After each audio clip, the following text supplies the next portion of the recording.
Wow, bowl వేసేసుకుందాము. చూడండి, chicken మెంతెం కూర చికెన్ అండి. నేనే ఒక ఐడియాతో చేసిన ఎలా ఉంటుంది అని. నాకు కూడా తెలియదు ఈ రెసిపీ ఇలా వస్తుంది అని. నా ఐడియాతో వేసేసిన, కానీ భలే వచ్చిందండి. ఆనియన్స్ మనం గ్రైండ్ చేసేసినాం కదా, మంచి గ్రేవీ వచ్చింది చూడండి. దీంట్లో కొబ్బరి వేసా, కాజు ఏది వేసలేను అసలు. ఖాళీ కొబ్బరి, ఆనియన్స్, గరం మసాలా, గరం మసాలా.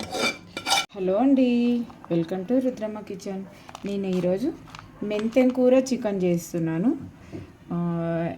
నా ఐడియాతో నేను చేస్తున్నాను, ఎలా వస్తుందో చూద్దాము. కొబ్బరి తీసుకున్నాను, ఒక 4 అలా తీసుకున్నాను. ఇది కొద్దిగా ఫ్రై చేద్దాం. దీనిలోకి ఒక అనాస పువ్వు, కొంచెం జీలకర్ర, 2 ఇలాచీలు, 4 ఒక లవంగాలు, ఒక దాల్చిని. ఇవి ఫ్రై చేద్దాం. మనం కడాయిలో వేసి ఫ్రై చేసి గ్రైండ్కి వేసుకున్నాం.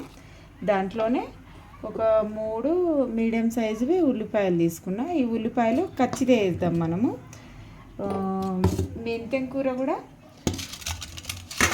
మెంతి కూడా మనకి ఇలా పట్టుకుంటే గుప్పెడు నేను కడిగానండి, అందుకే మీకు ఇలా కనిపిస్తుండొచ్చు. ఒక గుప్పెడు అయితే చాలు, ఎందుకంటే చేదు ఉంటుంది కదా, కొంచెం తక్కువైనా పర్లేదు. అది ఫ్రై చేసిన తర్వాత నేను గ్రైండ్ చేసినాక చూపిస్తాను. ఇవన్నీ ఫ్రై చేసుకున్నాం కదా, మనం దీంట్లో వేసేసుకుందాము. ధనియాలు ఉంటే ధనియాలు కూడా మనం ఫ్రై చేసుకోవచ్చు. నా దగ్గర ధనియాలు లేవు, అయితే ధనియాల పౌడర్ ఉంది నేను పెట్టింది, అదే వేసేస్తాను దీంట్లోనే. ఒక స్పూన్ అంతా అది వేసాను. మీడియం సైజు ఆనియన్స్ కూడా మనం ముక్కలుగా కట్ చేసుకొని గ్రైండర్లో వేసుకోవాలి. ఇప్పుడు దీంట్లోనే నేను చికెన్ ఎంత ఉందంటే ఒక 1/2 కిలో గ్రేవీ పెడతాను కాబట్టి ముందుగానే కొంచెం ఉప్పు కారం కలిపి పెట్టాను దీనికి, కొంచెం మ్యారినేట్ లాగా. దీంట్లో కొద్దిగా కారం వేసుకుందాము, ఒక సగం స్పూన్ అంతా కారము, ఎందుకంటే ఘాటు ఉంటుంది కదా దాంట్లో. గరం మసాలాలో ఘాటు ఉంటుంది కదా, మనం దీంట్లో వేయాల్సిన అవసరం లేదు. ఇంకా దీంట్లోనే ఉప్పు, మనం పసుపు ఒకటి నూనెలో వేసేసుకుందాము. ఇది గ్రైండ్ చేద్దాము. అల్లం పేస్ట్ కూడా దీంట్లోనే వేసేస్తాను.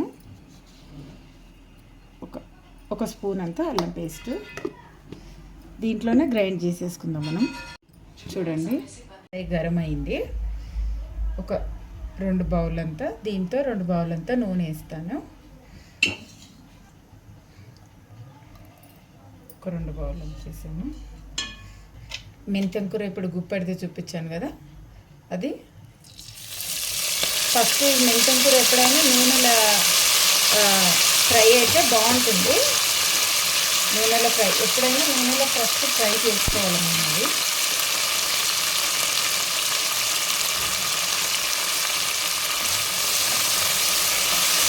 చూడండి, మెంతెం కూర అంతా మగ్గిపోయింది కదా, మంచిగా నూనెలో మగ్గిపోయింది.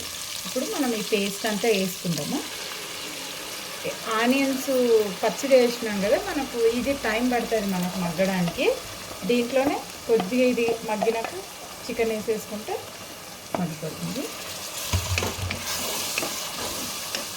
చూడాలి, ఫస్ట్ టైం చేస్తున్నా ఎలా వస్తుందో, అందుకే మీ దగ్గరే పెడుతున్నా. ఇది ఎలా వస్తే చూద్దాం ఎలా ఉంటుందని. కొంచెం పసుపు వేస్తున్నా.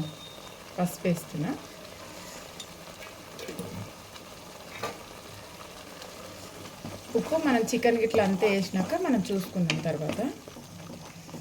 ఇప్పుడు దీంట్లోనే చికెన్ వేసేద్దాం, ఉడుకుతుంది కదా, దీంట్లోనే చికెన్ వేసేద్దాం. నేను 1/2 కిలోనే తీసుకున్నానండి.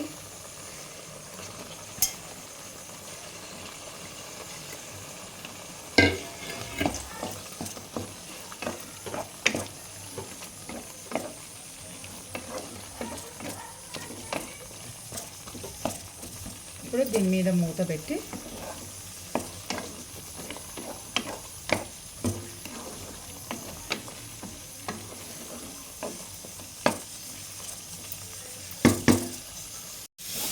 చూడండి, దీంట్లో మనం కొంచెం వాటర్ వేసేద్దాం, బాగా ఉడకనిద్దాం.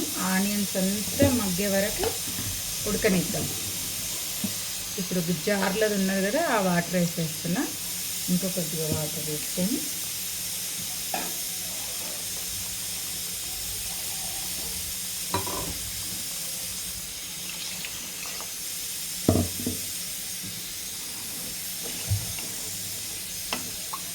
ఇప్పుడు ఇది బాగా ఉడకనిద్దాం.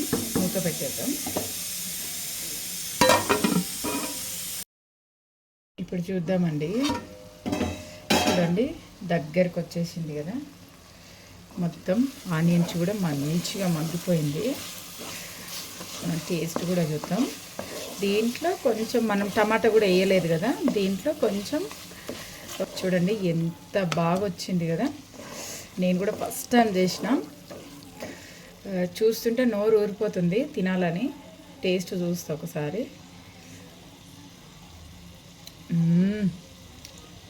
వారేవా, వా వా వా, సూపర్ ఉందండి.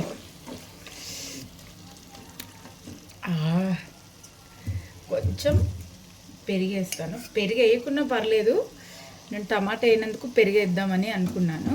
కొంచెం పెరిగేస్తాను, ఒక 2 స్పూన్లంతా. చాయ్ స్పూన్తో 2 స్పూన్లు పెరిగేసిన అయిపోయిందండి. ఇంకా మనం దీంట్లో కొత్తిమీర వేసుకోవాల్సిన అవసరం లేదు, ఎందుకంటే మెంతి కూర ఉంది కదా, అది వేసుకోవాల్సిన పని లేదు. ఇప్పుడు మళ్ళీ ఒకసారి టేస్ట్ చూద్దాం.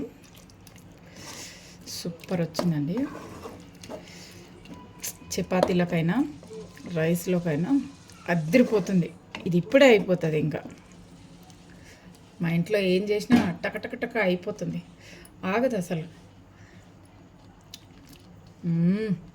పెరుగు వేసుకుంటే ఇంకా బాగుందండి, అద్దరిపోయింది. అయిపోయింది. మనం బౌల్లోకి చేసేసుకుందాము.